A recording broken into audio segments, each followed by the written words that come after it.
أعظم من صفات هذا العبد المحبوب الكامل وسمائله التي هي أحسن السمائل وهنا حسن أن نسبك ما بلغ إلى نفي شأن هذا الحبيب من أحباب وآثار ليتصرف بكتابات القلم والقرطاس وتتمنى بهذه الأسماء والأبصار وقد بلغنا في الأحاديث المشهورة أن أول شيء خلق الله هذا الموضع في هذه السورة فنور هذا الحبيب أول المخلوق برز في العالم عنهما قال قلت يا رسول الله بأبي وأمي أخبرني عن أول شيء خلقه الله قبل الأشياء قال يا جابر إن الله خلق قبل الأشياء نور نبيك محمد صلى الله عليه وسلم من نوره وقد ورد من حديث أبي هريرة رضي الله عنه قال قال رسول الله صلى الله عليه وسلم كنت أول النبيين في الخلق وآخرهم في البعث وكل دابة لقريش نطقت بفصيح العبارة معلنة بكمال البشارة وما من حامل حملت في ذلك العام إلا أتت في أمرها بغلام من بركات وسعادة هذا الإمام ولم تزل الأرض والسماوات متضمحة بعطر الفرح بملاقاة أشراف البريات وبروزه في عالم الخفاء إلى عالم الظهور بعد تنقله في البطون والزهور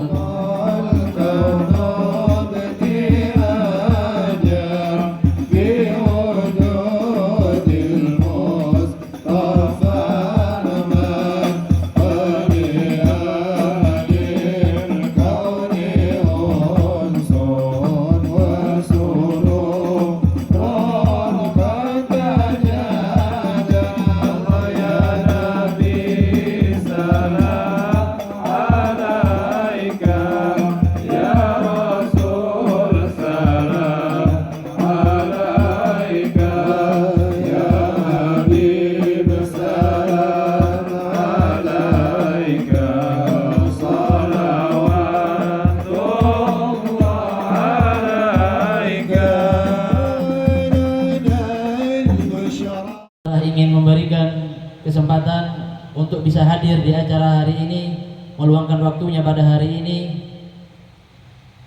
dan juga kepada seluruh panitia, tim, lajnah yang memberikan support, yang telah ingin memberikan kita semangat untuk bisa mencapai pada titik ini, untuk bisa meraih pada titik ini, sehingga kita bisa mampu untuk melaksanakan acara kita pada hari ini.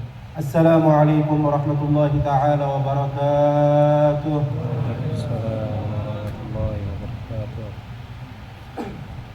Alhamdulillah, alhamdulillahi wa kafa,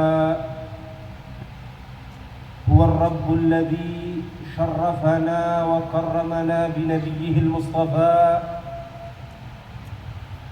وأشهد أن لا إله إلا الله وحده لا شريك له الرب الذي إذا عصي عفا وأشهد أن سيدنا ومولانا محمد إمام الشرفاء إمام الحنفاء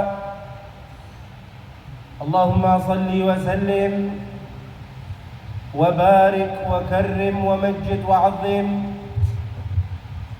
على سيدنا ومولانا Muhammad yang sama-sama kita muliakan, yang sama-sama kita hormati, para habaib, para ulama, para kiai,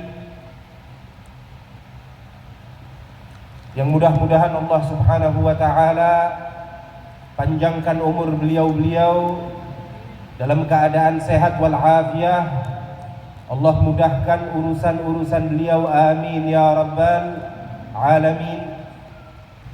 Ada seorang ibu yang dibangkitkan dengan anaknya.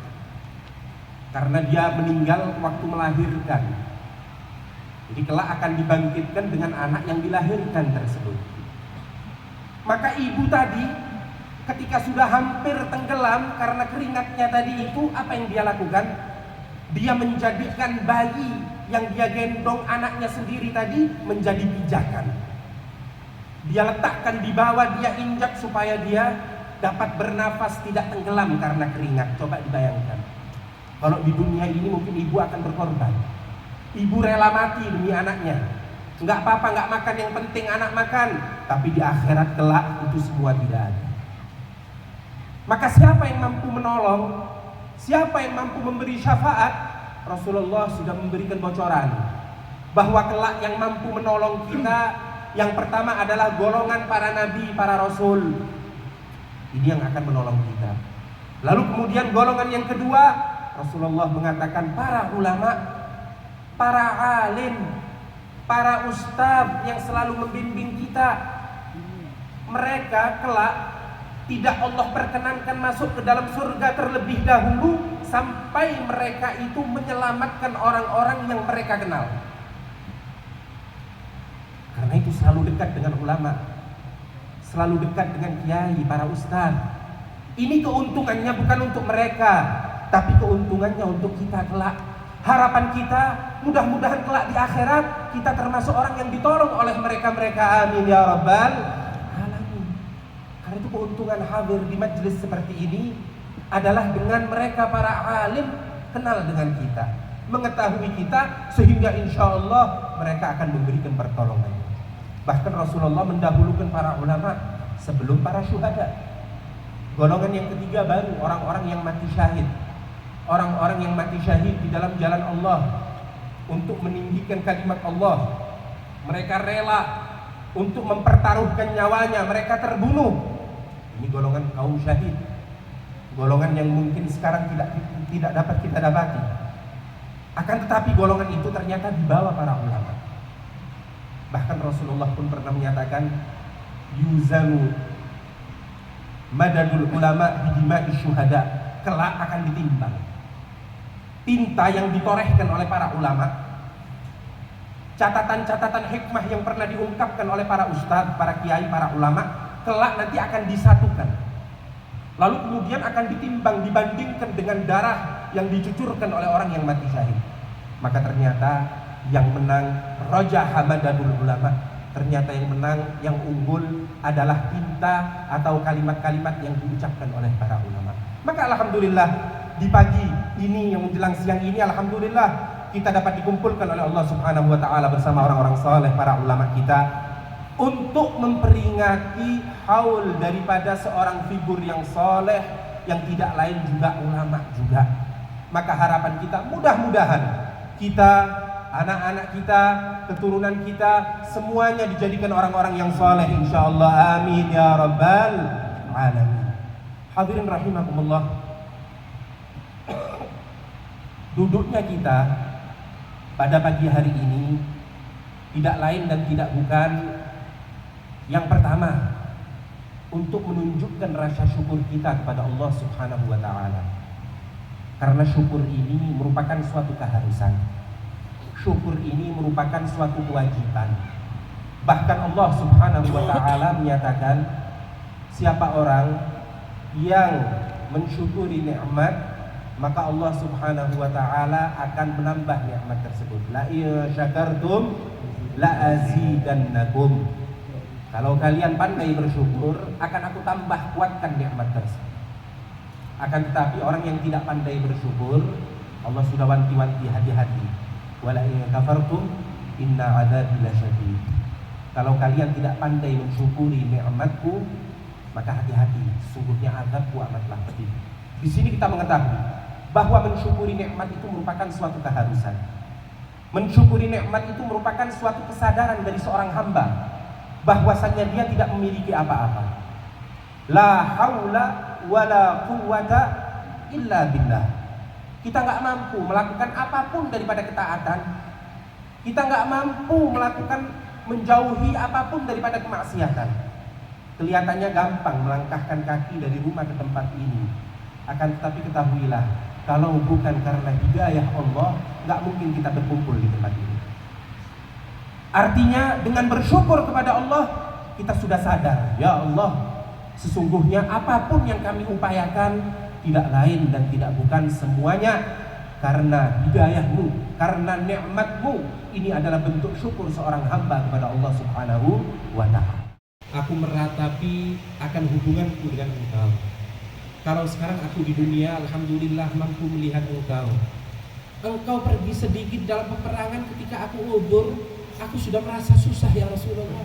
Apalagi nanti di akhirat ya Rasulullah. Apa aku dapat bersama dengan Engkau atau tidak? Sedangkan aku adalah hamba yang selalu berdosa, hamba yang selalu berbuat kesalahan. Tempatmu jauh ya Rasul di sisi Tuhanmu Allah Subhanahu wa Ta'ala. Maka Rasulullah menunduk.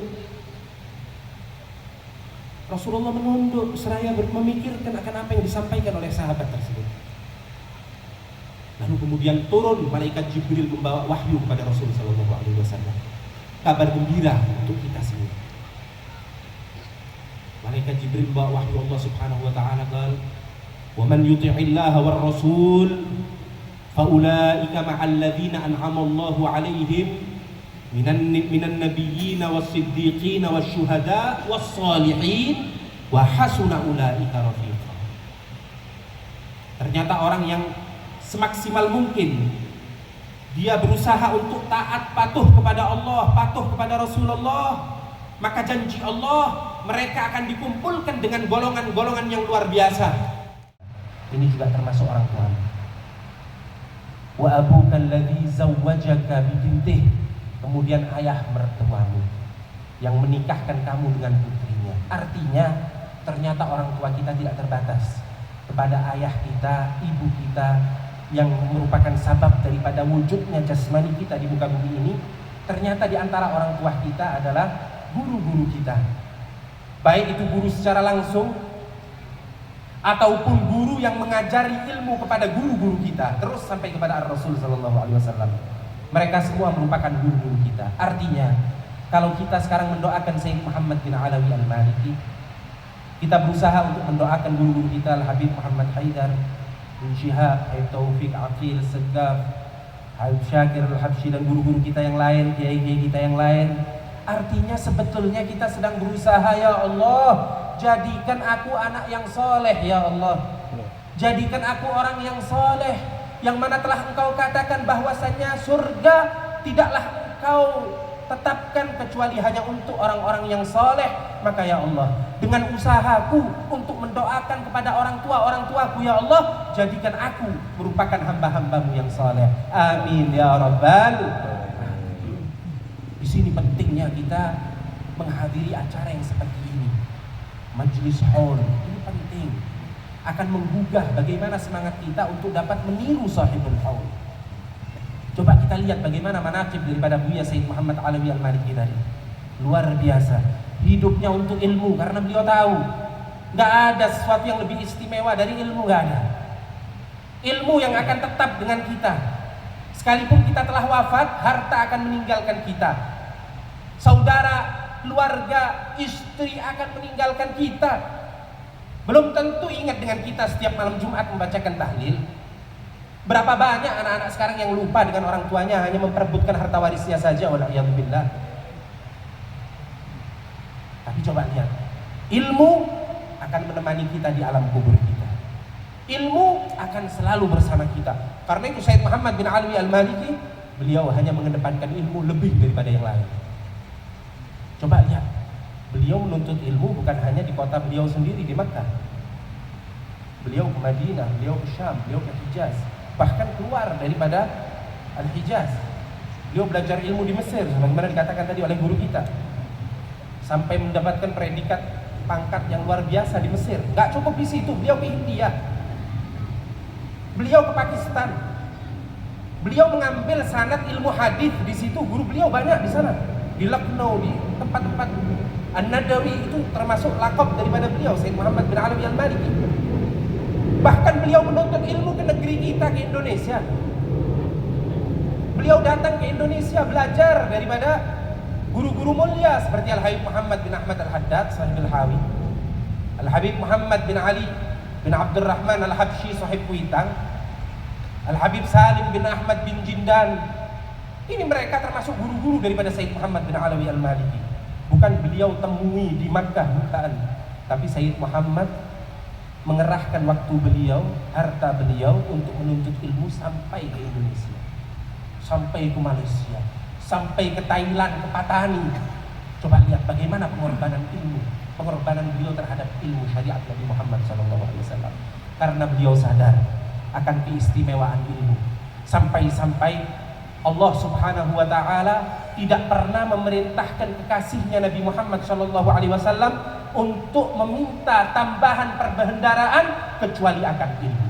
Wa qur rabbi zidni ilma. Katakan wahai Muhammad, selalu berdoa, minta kepada Tuhanmu. Apa yang diminta? Zidni ilma. Ya Allah, tambahkan aku ilmu. Ini sekarang persepsi banyak yang keliru. Mereka menyangka menuntut ilmu itu ketika masih muda mau nyantren, itu menuntut ilmu. Hasya wa kalla. Menuntut ilmu tidak dibatasi oleh apapun. Nabi sendiri yang mengatakan, utlubul ilma minal mahdi ilal lahdi. Selalu kalian menjadi penuntut ilmu, selalu kalian menjadi santri, pelajari ilmu. Minal mahdi ilal lahdi. Dari semenjak kalian masih bayi, semenjak kalian baru dilahirkan, sampai kemudian kalian akan masuk ke dalam tiang lahat. Jadi jangan kemudian mengatakan aku sudah tua, aku tidak lagi mampu untuk belajar, biarlah anak saya, biarlah cucu saya. Ingat, Rasul tidak pernah membatasi waktu penuntutan ilmu dengan usia. Usia berapapun kita, semampu kita. Memang orang yang sudah berusia kemampuannya tidak sama dengan yang masih muda, akan tetapi semampunya. Kalau masih mampu hadir setiap hari, setiap sore hadir. Nggak mampu karena pekerjaan, karena mencari nafkah atau yang lain, paling tidak seminggu sekali. Nggak mampu paling tidak 2 minggu sekali, paling tidak sebulan sekali. Sebatas kemampuan kita, lakukanlah untuk ilmu. Karena ingat, warisan Nabi Muhammad hanyalah ilmu syariat. Nahnu ma'asyiral anbiya la nurah, ma taraknahu sadaqah, innama warratnal ilma faman akhadahu faqad akhadha bihaddin wafir. Kami para nabi, harta kami tidak diwarisi. Kalau mau tahu warisan kami, tidak lain dan tidak bukan adalah ilmu syariat. Maka siapa orang yang mempelajari ilmu syariat, hakikatnya mereka sedang berusaha untuk menjadi pewaris Nabi Muhammad sallallahu alaihi wasallam.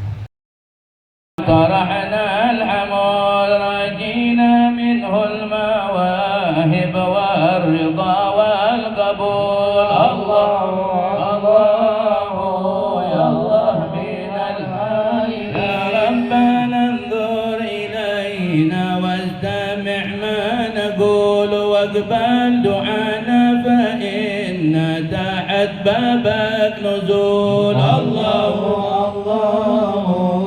الله من العائدين كرامة بها تزكو جميع العقول. نسلك على الصدق في سبل رجال الفحول. الله الله يا الله من العائدين سبل التقى والهداية لا سبيل الفضول. يا الله طلبناك يا من ليس ملكه يزول. الله الله يا الله من العائدين. الصلاة على المختار طه الرسول والآل والصحب ما داعي رجاء بالقبول. الله الله الله من العائدين.